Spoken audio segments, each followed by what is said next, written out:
I saw my friend's face outside the tent, but he was inside. You ever see something that makes your brain stutter? Like it just locks up trying to make sense of it, because what you're looking at shouldn't be possible. This happened 2 summers ago in the Cascade Mountains, Washington State, near Lake Wenatchee. 4 of us went on this trip. Me, my girlfriend at the time, Haley, my best friend Kyle, and his younger brother Zach. We were trying to get off-grid, no cell service, just tents, campfires, and whatever snacks we managed to grab from Costco on the way. We'd packed freeze-dried meals, a cheap Yeti cooler knockoff, a bottle of Jack for the nights, and even brought a solar charger for emergencies. But nothing prepares you for people. We weren't even supposed to camp where we did. Kyle had found this hidden spot through a Reddit thread, some local secret, supposedly untouched, not on Google Maps. We parked our car near a dirt road, hiked a good hour with our gear, and found this flat patch nestled between some thick pines. No fire ring, no signs of campers, just forest, just silence. It felt too still, if that makes sense. First night was fine. We got drunk, laughed about nothing, and passed out. But I kept waking up. There was this noise, not loud, not even close, just faint footsteps. At first I thought it was a deer or raccoon sniffing around, but they sounded human, deliberate. Crunch, pause, crunch, pause. At one point I whispered to Kyle, asking if he heard anything. He was snoring. The second day, Haley told me someone had been watching her while she went to pee behind the trees. She laughed it off, but her eyes didn't match her tone.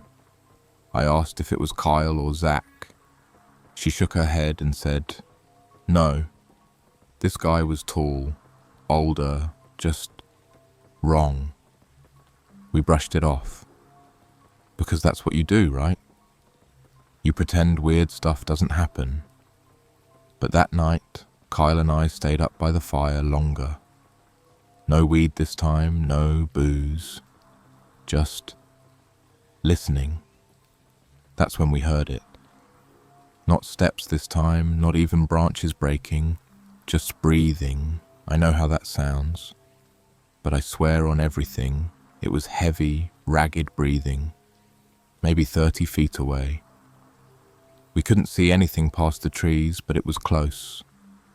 We killed the fire and ducked into the tent. Haley was already inside, pretending to sleep. Zach was snoring.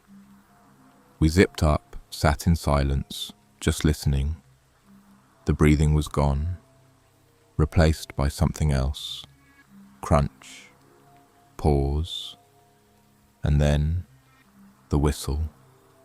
Just 3 notes, soft, out of tune. I didn't sleep. The next morning, Kyle swore it was a coyote or something. Haley didn't say a word during breakfast.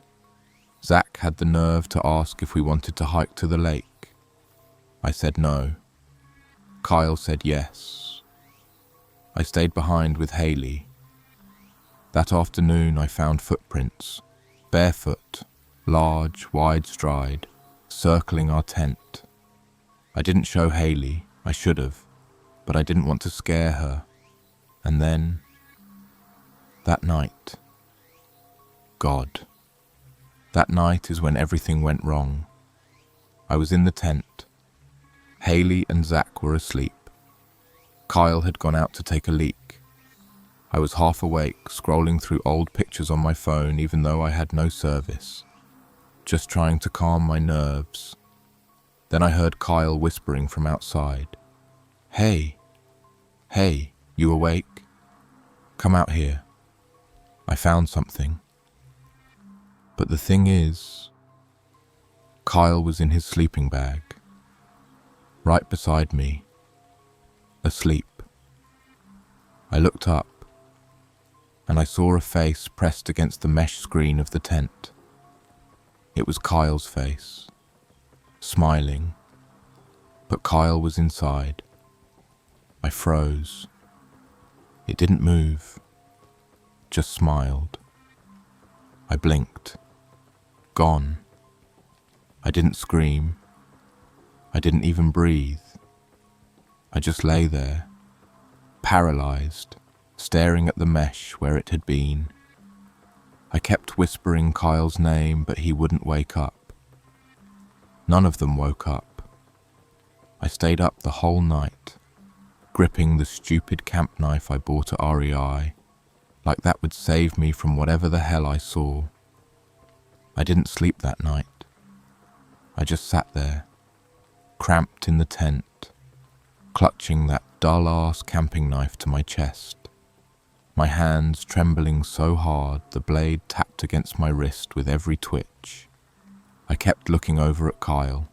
He hadn't moved, still zipped up in his bag, mouth slightly open, like nothing was wrong.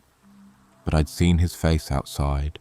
No flashlight, no movement, just pressed against the mesh, smiling like someone trying to remember how smiles work. When the sky finally started bleeding into a grey dawn, I slipped out of the tent. The forest was coated in this pale, heavy mist. It wasn't even that cold, but I couldn't stop shivering. I walked around the campsite, pretending to check on stuff like the cooler, the tarp, the food bags we'd hoisted into the trees. But what I was really doing was looking for footprints, any sign that I wasn't losing my mind. And I found them. Again. Barefoot. Huge. Not Kyle's, not anyone's. They weren't fresh like last time though. More smudged, like someone had paced around during the night, circling our goddamn tent. When Kyle finally stirred, I cornered him right away. "Hey man, did you get up last night?" I asked, trying to keep my voice steady. He looked at me like I was crazy. "No, dude, I passed out." "Why?" I said nothing, just stared. He laughed it off, but I could see something flicker behind his eyes. Like maybe he did remember something, or maybe he felt it too. We didn't tell Zach. That kid still thought this was a fucking summer getaway. He was stacking firewood like a damn Eagle Scout. Haley, on the other hand, she looked like hell. Pale eyes ringed in red. She pulled me aside when Kyle and Zach went to filter water at the creek. "He was staring at me again," she said. Her voice was low, flat, from the trees. "This morning." I almost asked who, but I already knew. "What did you do?" I asked. She looked at me for a long time. I waved. I didn't know what to say, my throat tightened. Later that day, we tried to act normal. We hiked, ate beef jerky, talked about dumb movies, but the vibe was different. Off. Even Kyle started glancing over his shoulder more than usual.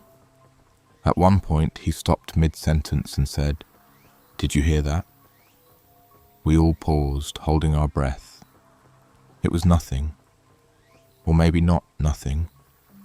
That night, we built the biggest fire we could, used up most of the wood. Nobody wanted to admit it, but we were scared. Like children pretending shadows don't exist if the lights stay on. Zach passed out early. Haley and Kyle sat on opposite sides of the fire. I sat in between, knife back in my hoodie pocket. That silence came back, not peaceful, but watching. You ever feel eyes, like really feel them? They burn, they press. Then we heard it again, that fucking whistle. 3 notes, soft, off-key, same as before. Kyle stood up fast. "Who's out there?" he shouted. Nothing. "Hello? We're armed." Still nothing. We put the fire out around midnight and all went into the tent. Haley insisted we sleep fully dressed. Zach grumbled but didn't argue.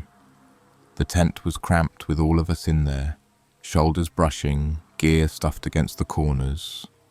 Somehow, I passed out. But not for long. I woke up with something pressed against my chest. My heart jumped. I thought it was Kyle's arm or Zach rolling over. But it wasn't. It was cold. And plastic. I looked down. There was a Polaroid photo on my chest, just lying there.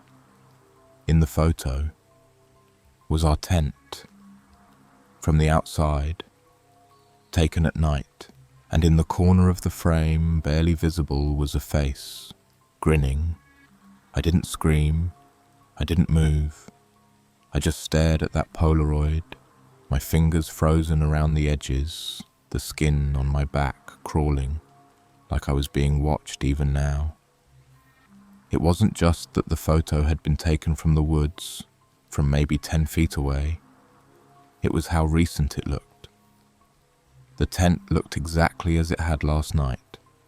Same gear, same placement, same angle, as if whoever took it had stood there for a while, watching, waiting for the right moment to snap it.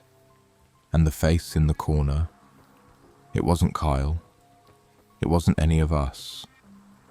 It looked wrong, swollen, like someone who hadn't eaten in weeks but was still smiling with cracked lips and cloudy eyes.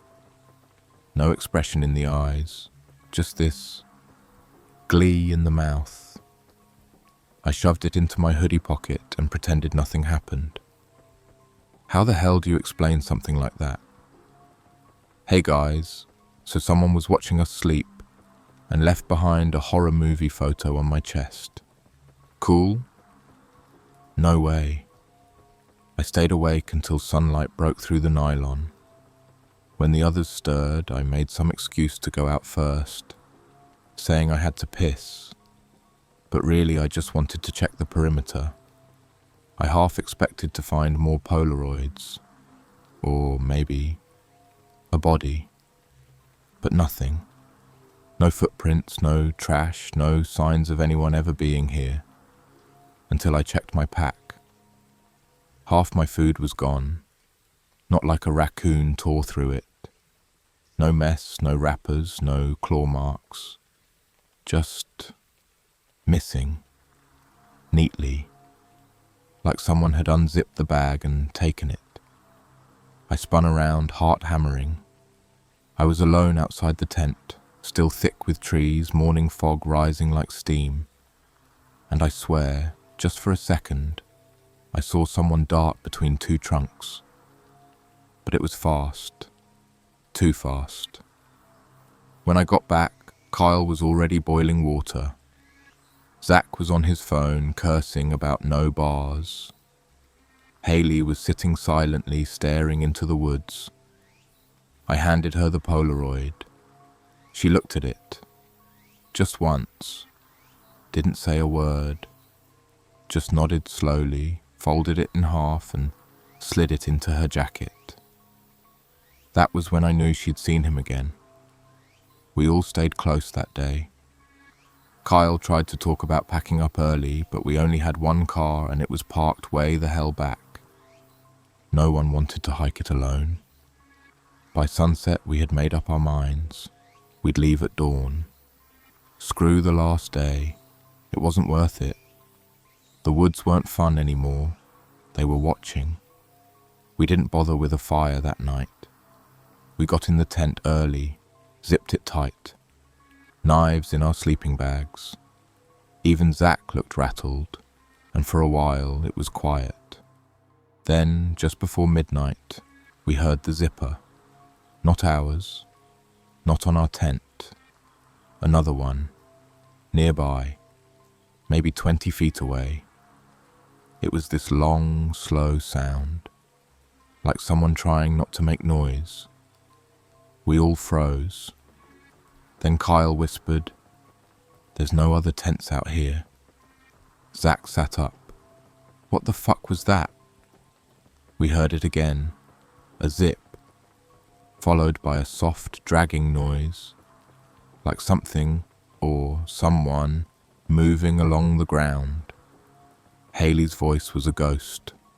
"There's another tent out there. I saw it." "What?" "This morning. It wasn't there before.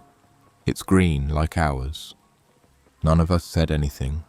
None of us moved. Then came the laughter, low, ragged, from outside. It started as a chuckle, then a wheeze, then this sharp, wet inhale, like someone trying to hold in a scream, and then a whisper. "Want to see yourself?" Followed by another sound, a camera shutter. Click, click, click. I felt the bile rise in my throat. Zach whispered, "We're gonna die." Nobody disagreed. No one slept. We lay in total silence, our breathing shallow, every noise outside amplified in the darkness. Click, click, click. The camera was still going off. A real old one, too. You could hear the gears winding and the mechanical snap of the shutter, like something from a thrift store or a dead man's attic. I couldn't take it anymore. I reached for the zipper of the tent, slow, careful, praying it didn't make a sound. Kyle grabbed my arm. He shook his head, mouthing, "Don't." But I had to see. I had to know what was out there. I moved the zipper just enough to peek out. Moonlight was bleeding through the trees. Shadows flickered like ghosts. And maybe 30 feet away I saw the green tent Haley had mentioned. It wasn't there before. And it wasn't pitched right either. It sagged like it had collapsed in on itself. One side was crumpled like someone had dragged it half a mile before deciding to set it up. The other side, it was open, just flapping slightly in the breeze. The camera sounds were coming from inside that tent. And then I saw it. A hand, thin, too long, pale skin stretched tight over bone. It reached out of the tent, holding up something. A mirror. No, not just a mirror. A framed mirror. And in the reflection, I swear to God I saw us. All of us. In our tent. Curled up. Watching. I jerked back, heart slamming, breath shallow. "Pack your shit," I whispered. "We're leaving, now." Kyle looked at me like I'd snapped. Zach just kept whispering, "Oh, fuck, oh, fuck, oh, fuck." Haley didn't argue. We didn't wait for sunrise. We packed everything in silence, barely using flashlights, shoving sleeping bags and food into our packs. No one dared speak louder than a whisper. As we started moving down the trail, Kyle kept glancing behind us. After half a mile, he stopped cold. "I think someone's following." We all turned, and we saw it. Another tent. Not pitched, just there. Right in the middle of the trail, maybe 50 yards behind us. Same green fabric, same crooked angle, same flap open, like it had been dragged behind us and dropped there when we weren't looking. "What the fuck is happening?" Zach whispered, voice cracking. I wanted to run. Every cell in my body screamed for it, but the woods were pitch black, and we knew the trail was dangerous even during the day. Loose rocks, sudden drops. One wrong step and you'd snap an ankle or worse. So we kept walking, Slow, controlled, click. The sound echoed through the trees, then a voice, low, wet, like someone speaking through a smile too wide for their face. "I got all of you now," Haley screamed. We ran, no more caution. We tore down the trail like animals, branches slashing our faces, packs bouncing off our backs. I lost a shoe. Didn't stop. Didn't care. At one point I turned and saw Kyle shove Zach ahead of him, screaming at him to go. That's when I tripped. Fell hard, rolled. My face slammed into a rock, splitting my lip. When I looked up, someone was standing on the trail ahead. Not on it, just to the side, almost blending into the trees. A man, or what used to be a man, filthy, barefoot, wearing a ripped hiking jacket and jeans black with old stains. His face was covered with Polaroids, stapled, nailed, sewn. Some of them had eyes cut out. And behind those flapping, bloody Polaroids, he was smiling, holding another one up like a gift. I saw myself in it, face pale, mouth open, lying right there on the trail. Before I could scream, Kyle was there, yanked me to my feet, dragged me down the path. We ran until dawn broke and we hit the gravel road where the car was parked. But the tires were slashed, the windows were shattered, and taped to the hood, a single photo of us, standing at the trailhead.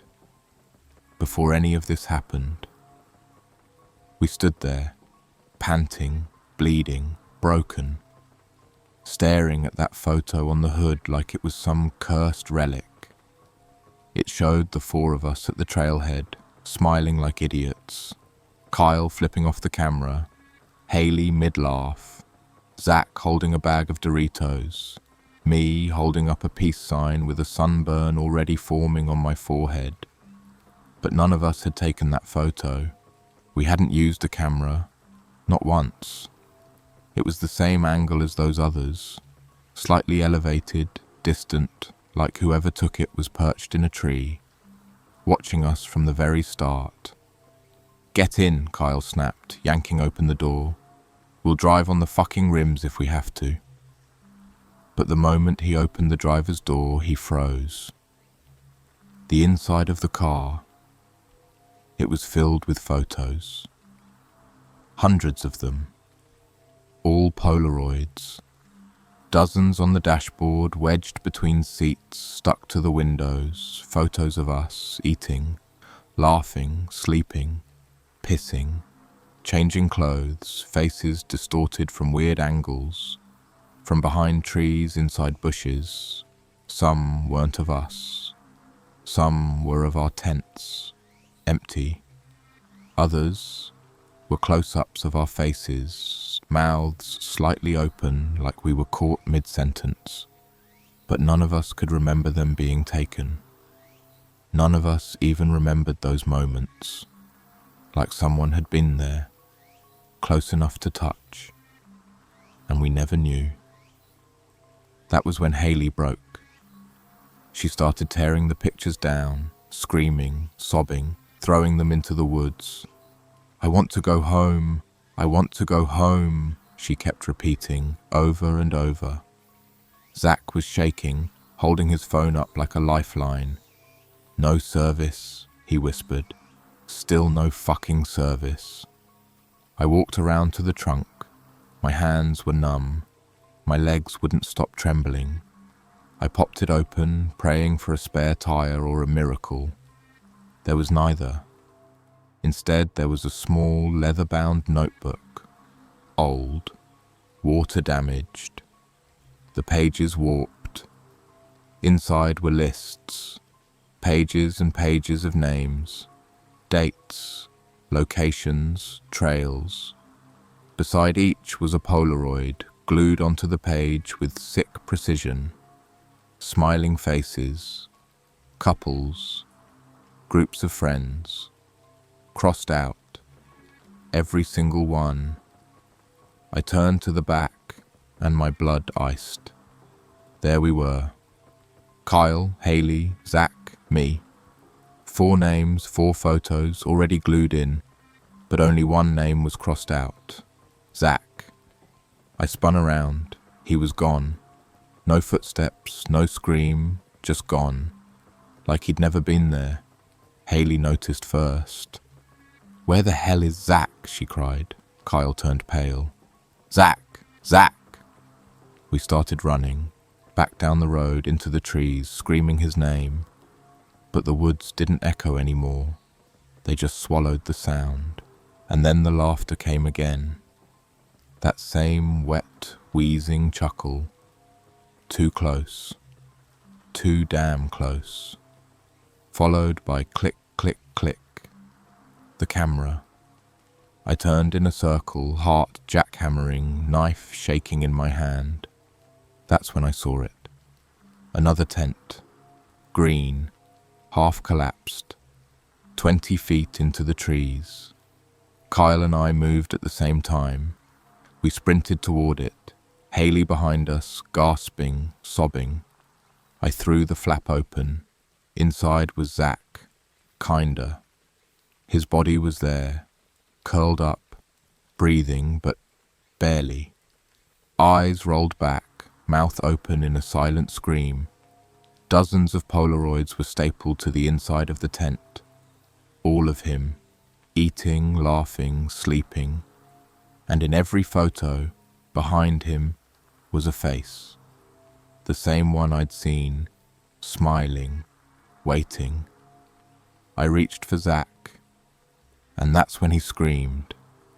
Not words, not even human, just this primal, ragged sound like something had broken inside him and couldn't be put back. We dragged him out, but he didn't stop screaming, not for a long, long time. And in the silence that followed, I heard one final whisper, low, close, like it was in my ear. "You're next." We didn't speak after that, not really. Zach wouldn't stop shaking. His screams faded into these low, rhythmic moans, like something stuck on repeat. His eyes never focused again, not on us, not on anything. Like whatever part of him that was Zach had been scooped out and left inside that green tent. We tried carrying him, dragging him down the trail, but his weight was too much. We were half-starved, dehydrated, scraped raw. Kyle wanted to leave him there. "Just go. We'll come back with help," he said. But even he didn't believe it. We built a stretcher from branches and Kyle's rainfly. Hauled him for miles, praying for the road, praying for a sign. Something. Around noon, we stumbled out onto a gravel path. A truck came 10 minutes later. An old Forest Service guy with a busted jawline and a pair of eyes that had seen too much. He barely asked questions, just loaded Zach into the bed and told us not to say a word until we hit the station. He radioed ahead. When we got there, paramedics took Zach. Kyle threw up in the parking lot. Haley just sat on the curb, rocking. Me? I went inside. They kept us overnight, took our statements, asked all the wrong questions. Were you doing drugs? Any history of schizophrenia in the group? Why didn't you turn back sooner? They never asked about the green tent, or the Polaroids, or the man with the sewn-on face. And when I demanded to speak to a ranger, someone who knew those trails, they gave me some kid barely older than me, said the area we were in hadn't been maintained in years. Too many incidents. I asked what kind. He didn't answer, just said, "Don't go back there." That was it. They let us go the next morning. We never heard from Zach's family again. He was taken somewhere. A facility, they said. For his own safety. I never saw him again. Kyle deleted every camping app off his phone, burned his gear, moved to Chicago, won't answer my calls anymore. Haley stopped talking altogether. Her Instagram hasn't been updated in over a year. Her last post?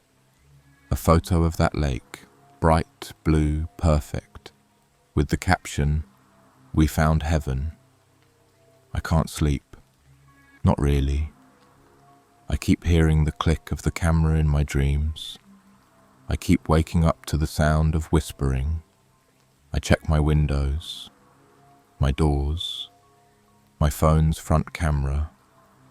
I started keeping a Polaroid under my pillow. Not one of his, one I took, of my bedroom.